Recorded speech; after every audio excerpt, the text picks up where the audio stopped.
Hello, everyone. My name is Victoria, and this is Money Stock Podcast, powered by Money's Magazine and AMVS Capital. And I am really thrilled having as my guest today Philip Moss. Philip, I will not introduce you. I will let you introduce yourself. And because you're wearing so many hats and your journey is very inspiring. So please introduce yourself and tell us a little bit more about your journey and what led you to be where you are now. Well, thanks, Victoria. I'm not sure we'll have time to go through it all, so I'll try and spin through it relatively quickly. I started off in the carbon space. I guess back in the early 2000s. I'd been working for a bank in the United States. Wanted to work in Europe. Wanted to do something different, and I came over to Geneva to work for a hedge fund, which collapsed just as I was getting involved with it. So, I pivoted, and I ended up working for the UN, the United Nations, on some critical framework infrastructure that we're seeing companies adopt today, which is the Principles for Responsible Investment and ESG, environmental social governance investing, trying to make the business case for businesses. I think that experience led me to try and pursue a career around trying to make business both impactful and profitable. And so I've been on a journey for a variety of different stops, including with the obviously moving on from the UN. I ended up getting into the carbon markets very early, back in 2006, when I just did an internship in London, which was very interesting. And through that, I ended up taking on a position with a company called Cantor CO2E, which was at the early stages of the carbon market in the UK. From there, I got a call and ended up going down to Abu Dhabi to set up the carbon business for Masdar, which was at the time the government of Abu Dhabi's $24 billion initiative to try and diversify into new energy sources. And then I set up a company working on cleantech between Europe and the UAE, the Gulf region, before moving back and using my experience working in the carbon markets at that sort of intersection between public and private capital, to start with the World Economic Forum, focusing on blended finance, a new concept of putting public and private capital together, before moving into removals back in 2000, when I went to a dinner in Davos on a topic I thought was a load of rubbish, and recognized there was a massive problem there that needed some commercial acumen to address it. So since 2020, I've been actively involved in the carbon markets. 2022, I set up a platform for multinationals called Next Gen CDR. And as of recently, I've now joined Climify in Zurich. So it hasn't been a straight line career pathway, but it's certainly been interesting. And I certainly have a lot of friends in different places. I bet you do. I mean, I love when people, have this kind of different experience geographically, practically. And while I was listening, I got so many more questions to you, to be honest. So it's definitely, we don't have enough time today. But just what came to my mind right now, I mean, you were the one who was at the beginning of this journey of companies trying to go green, trying to, the carbon footprint and so on. Because for many people who are not like from this field, they think that it's something very new, but it's not new. There are many companies that were thinking about this already 20 years ago. But you, as someone who witnessed it that time and now, what is the difference now? I mean, if just a couple of words. I mean, I think it's really only been in the last few years that we have seen sort of the mainstream adoption and recognition of ESG thematics and investing become acceptable. For many years, I was having the same conversations I was back in 2002 with companies about why should we even look at this. I think there's been as we've seen the climate change, as we have seen these external factors impact our lives, I think there's been a recognition that failure to look at ESG concepts carries risks with it. And that risk perspective has been, I think, the mechanism that has changed how people are viewing ESG, and obviously playing into investment strategies, but also corporates looking at their supply chain, where they're going to get their, are they setting up a business for the next 12 months, or are they looking at something longer term, in which case they do need to look at these longer term risks. Definitely, yes. And I'm sure you must be very proud with the fact that you were the person who, who was in the beginning of this journey for financial world that is now became new normal. But coming back to carbon removals, as just in case not everyone is familiar with this term, could you please explain what carbon removals are and why they're so important? Yeah, so let me start by telling you a little bit about carbon, because I think carbon removals gets put in the same bucket as carbon, and it really is a very different type of approach, different fundamentals is worth understanding. Effectively, it's a different asset. So the carbon market and carbon credits are effectively a mechanism for companies to help compensate to some degree for their reduction of emissions going into the atmosphere. So this is like you having a hose, and instead of it going full blast, you turn it down a little bit, so putting less into the atmosphere. Projects that can demonstrate that they've reduced the amount of emissions that would normally go into the atmosphere get a carbon credit, and that's what you would typically think of in terms of the carbon market. Projects like decarbonization projects, as well as other types of projects. You have your projects where you're planting trees, for example, that can also qualify under certain circumstances for carbon credits. So if we think about this in terms of a dammed lake, a lake that's built behind a dam, this is a reduction in the amount of water going into that dammed lake. Carbon removals is actually very different. It's trying to address not the problem of how much we put into the atmosphere. It's saying, look, we already have an issue in the atmosphere with too much carbon dioxide. We're already seeing climate impacts in terms of increased weather events, increase in cases of impacts on the food supply chains, for example, in terms of impacts on biodiversity, with certain types of animals and flora and fauna unable to live at the current elevated temperatures. And so you hear a lot about the 1.5 target for Paris. That's really kind of the maximum amount that we could really tolerate to keep on a somewhat stable footing. We are at that amount now, right? So in the last 12 months, we've had temperatures at 1.5 degrees above the normal baseline. So what do? We certainly absolutely need to reduce the amount of water going into that dam. But at the same time, we need to find some way to take water out of that dam. Otherwise, it's just going to overflow.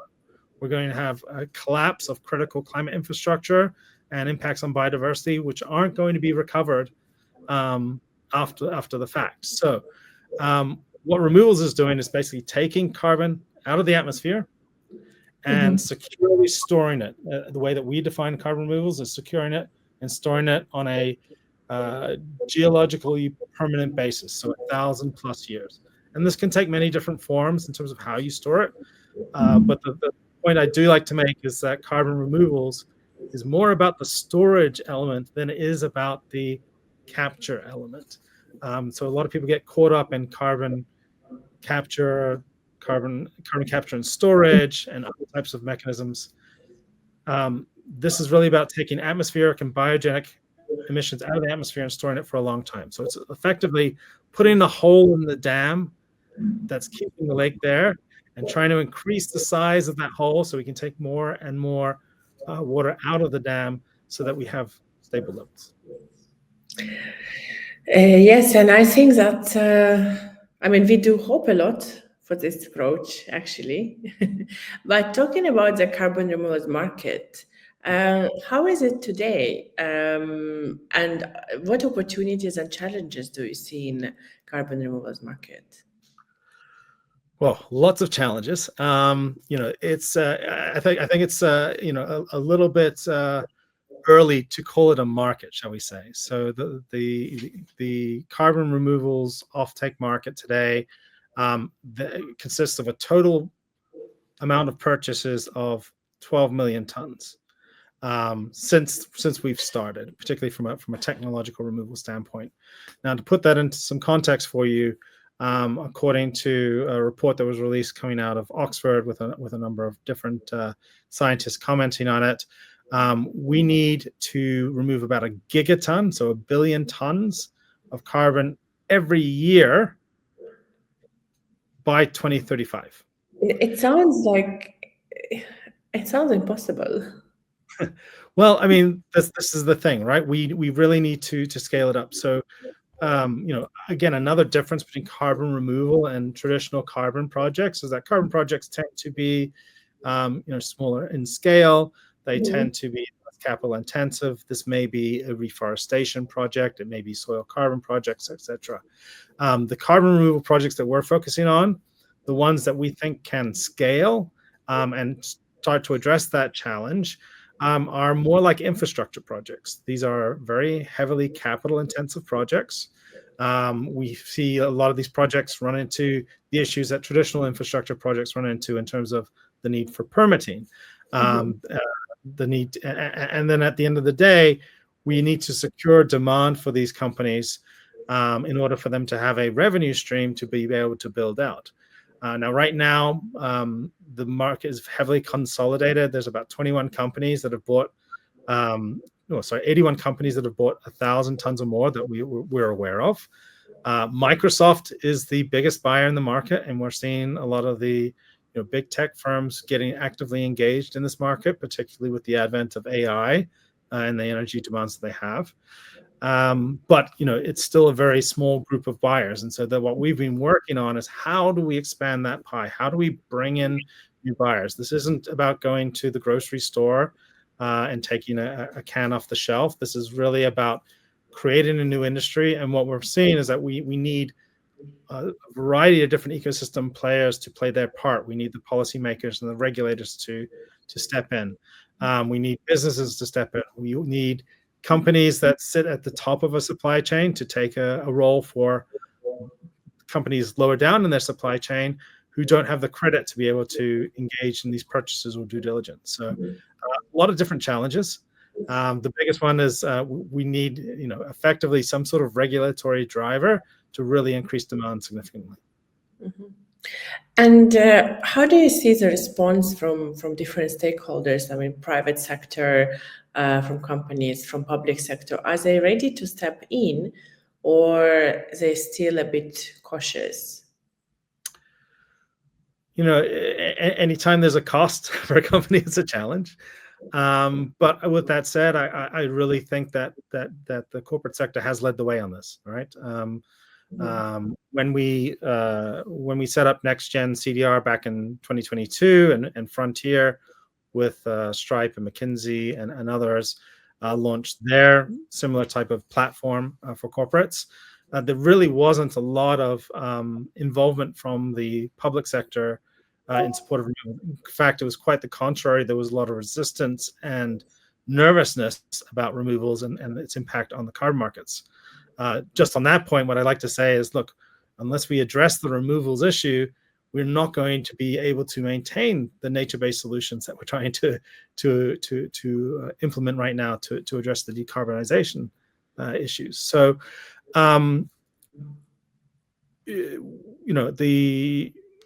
the issues with regards to the market could be solved very easily by government intervention. What we've seen in the United States, for example, is that they came out with a package under the IIJA and IRA. So don't quote me on what the acronyms mean today, but effectively infrastructure bills designed to encourage investment into projects, including carbon management projects. As a result of that, what they did was they created a tax credit called 45Q, and subsequently that guaranteed payment to companies has seen a lot of companies pick up from Europe, for example, and move to the United States and build their projects there because now they have a guaranteed source of funding. Those types of incentives and regulatory drivers are what we need.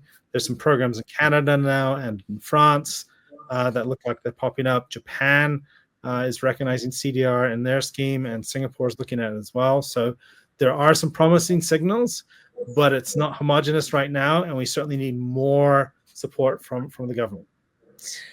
But I would say it still looks quite optimistic, especially I think today more and more private companies, they understand the need. And as you said, I think the private sector here is stepping in quite strongly because there are more conscious business around.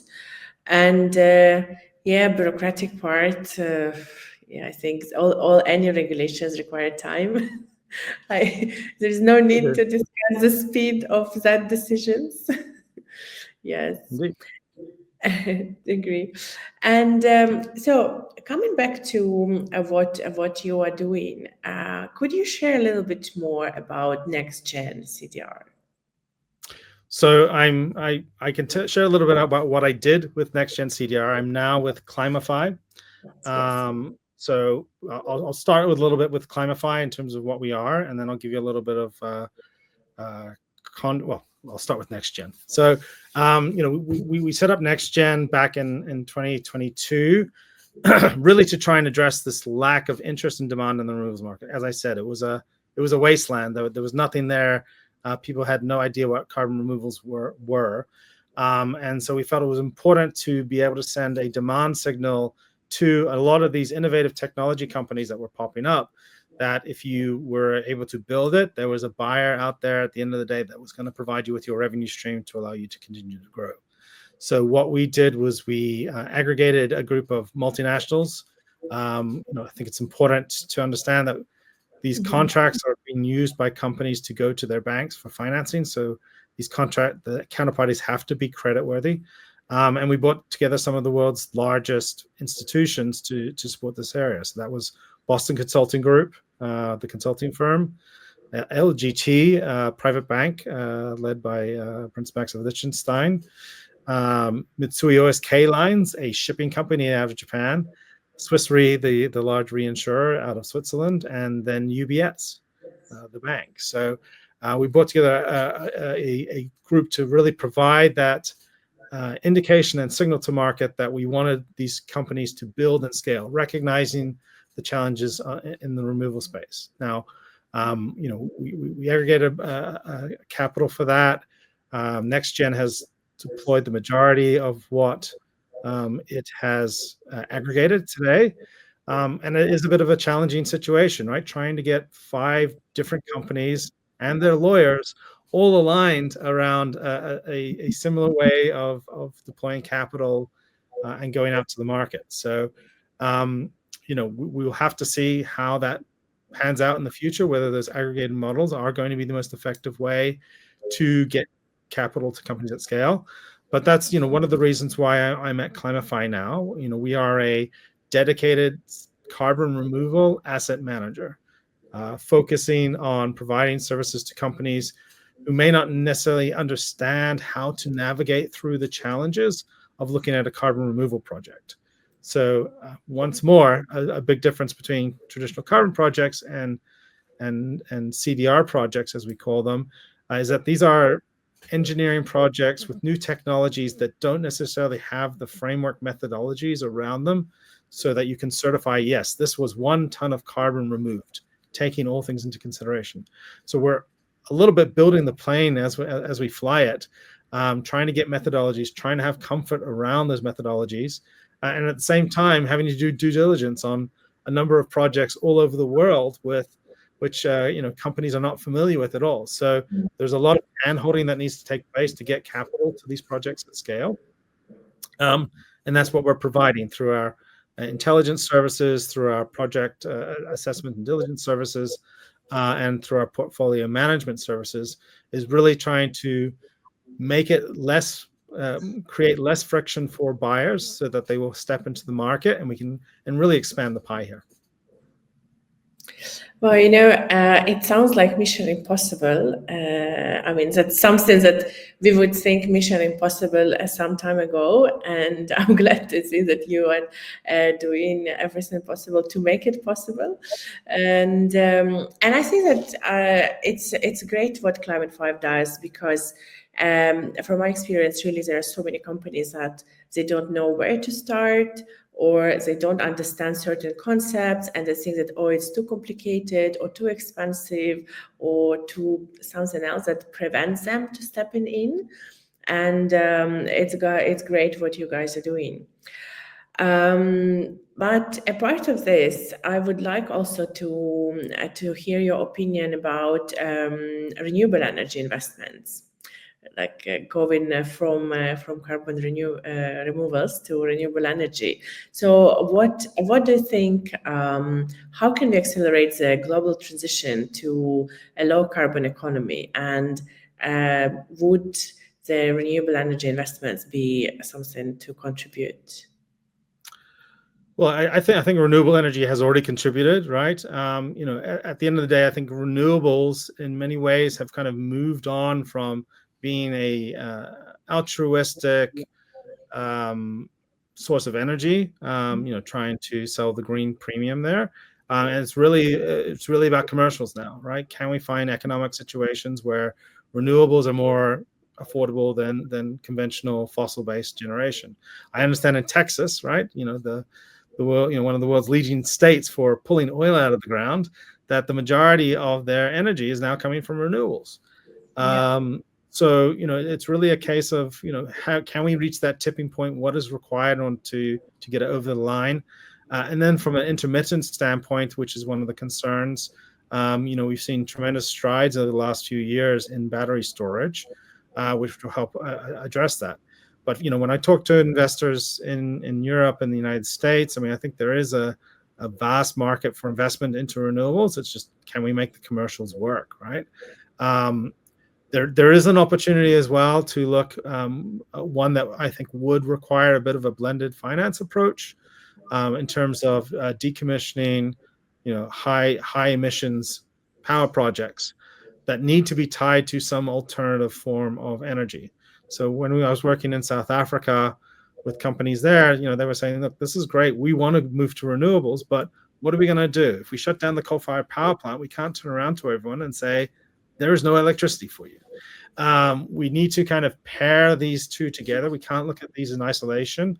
How can we get, concessionality? How can we get a waiver of certain debt repayments from certain countries in order to decommission their coal-fired power plants, and at the same time ensure that we have the investment available tied to that project to increase the amount of renewable energy that they have available to compensate for that. So, I think it's definitely an area that everyone's interested in. I would say it's less, in some ways, it's even less of a thematic now. It's just a lot easier to invest in renewables than it is into fossil-based generation.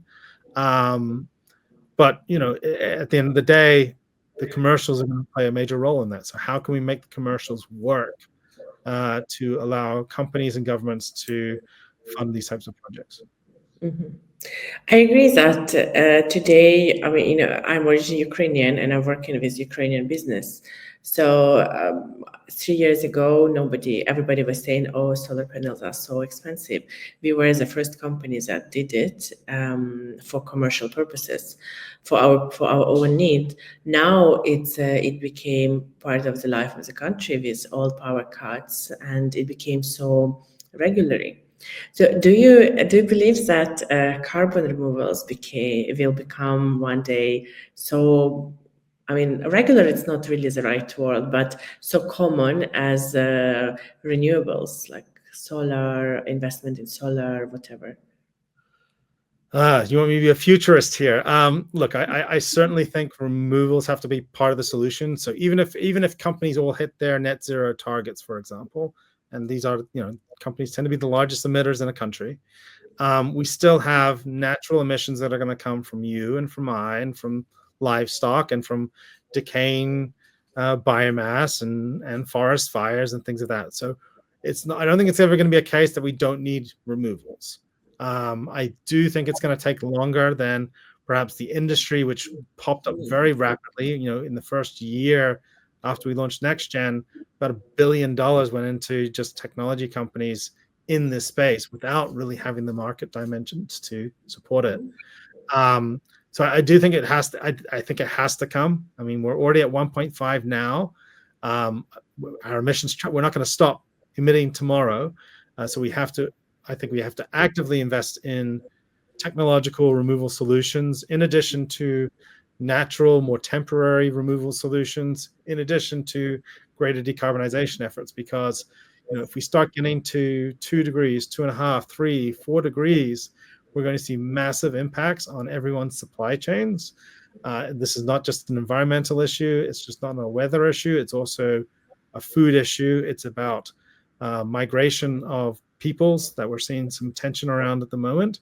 So there's many social issues that are going to accompany temperature warming. So we have to see this. And so, yes, I think absolutely there will be investment in carbon removals. It's just how do we accelerate that? We haven't got time to wait until 2049 before we start investing in this. We have to do it now because these projects take time and money to get up to scale and to reduce their costs.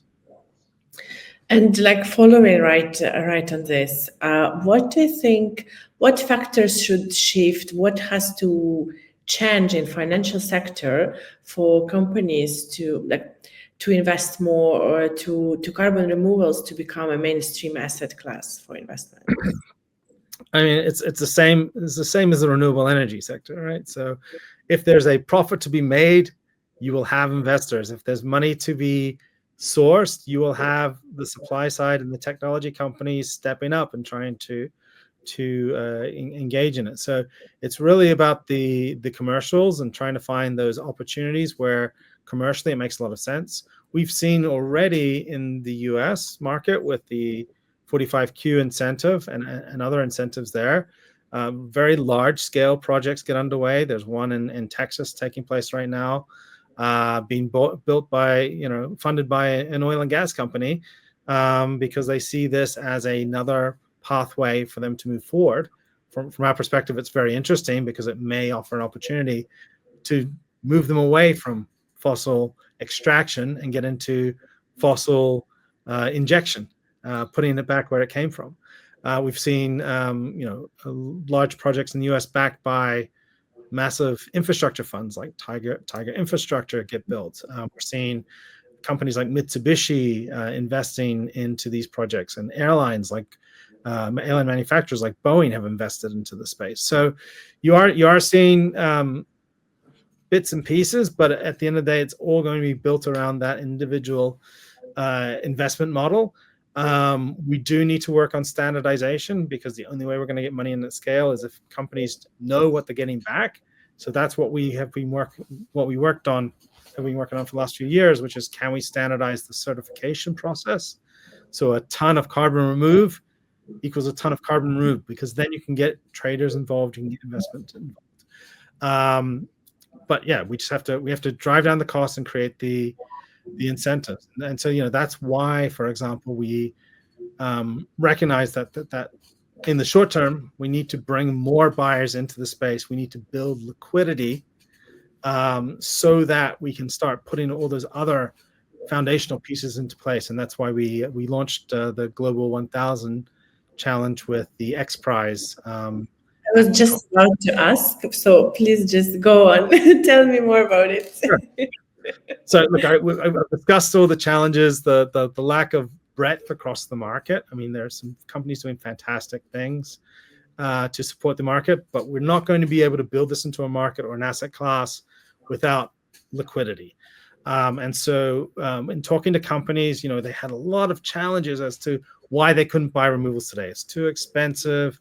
If I do this, we talked to one bank and they said, we'd love to do it. We've been talking about this for 2 years, but we can't get, our CEO across the line or our procurement across the line, or or we can't take money out of our carbon budget to compensate for this because it's so much more expensive. So we designed the Global 1000 with the X Prize. I don't know if you're aware, but the Elon Musk set up a carbon removal X Prize back in the early 2020s with a $100 million prize to incentivize technology companies to find the best solutions to build and scale technologies. The finalists will be announced actually this April. But we teamed up with them to say, how can we build demand? And so what we did was we created a challenge, a corporate competition for the world's 1,000 largest companies. And we set a very low benchmark of buying 1,000 tons in 2025 to do a number of different things. One, to create a sense of urgency for them to create new demand in the market. Secondly, we have a very different conversation with Fortune Global 1,000 companies. When you say you can't afford to buy 1,000 tons, but your competitors have, do you want to be left behind in terms of the climate leadership agenda? Third, it opens up the doors to discussions with other companies that haven't looked at this because it's not part of their sustainability. Now this may be something that they source funding for through their CSR department or their marketing department, but it's part of a corporate competition rather than something that they have to be invested in for longer term. And through this action, what we're hoping will happen is companies will understand the complexities of doing CDR transactions. We can whet their appetite and help build and expand and scale. And through that liquidity as well, create demand on a more standardized basis for carbon removal. So we can actually build this into a multi-billion-dollar industry, which the consulting firms are telling us should be the same size, if not bigger, than the oil and gas industry is today.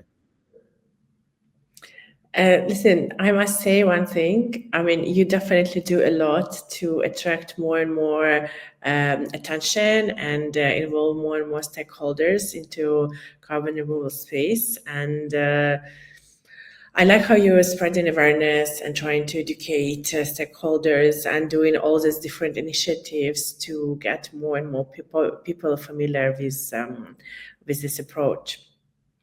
That's really very inspiring. I imagine that you are now busy with preparation to Davos. I guess you're going in a week. Yes, I will be glad to catch up there in person. And so that's why I don't want to take more of your time. And thank you very much for sharing with us your story, explaining more about carbon removals. I hope that we also will contribute to more people getting familiar with it. And the last thing that I would like to ask is maybe what advice would you give to our audience? What the message you would like to send? I mean, except let's all get into carbon removals. That's already clear. Yeah, look, I mean, it's a hard message. That's the key message we want people to take away, is that removals aren't, from my perspective, removals aren't an option anymore. They're a necessity, and we need to support it, particularly if we want to maintain our nature-based resources. But I think the key message as it relates to that, how do we achieve that, is really, this is not going to be, trying to take a competitive approach to this is not going to work. There's not enough depth in the market right now. We need to be collaborative, which I know is hard for many companies. We need to think about how can we work together, who are the different parts of the ecosystem we need to bring together, and kind of take more of a public-private approach to helping build this into a market and an asset class that will be able to support the investments we need to ensure that we can continue conserving our forest lands, that we can continue investing into decarbonization, reduce efforts there, increased efforts there, and at the same time, cleaning the carbon pollution out of our atmosphere. Good. Let's do it. Thank you. Thank you very much, Philip. Thank you for your time. And I hope hopefully we get back together in this space after 1 year or sometime, I don't know, more or less. And you will share with us more achievements in this space. Thank you very much. Thanks. Bye-bye.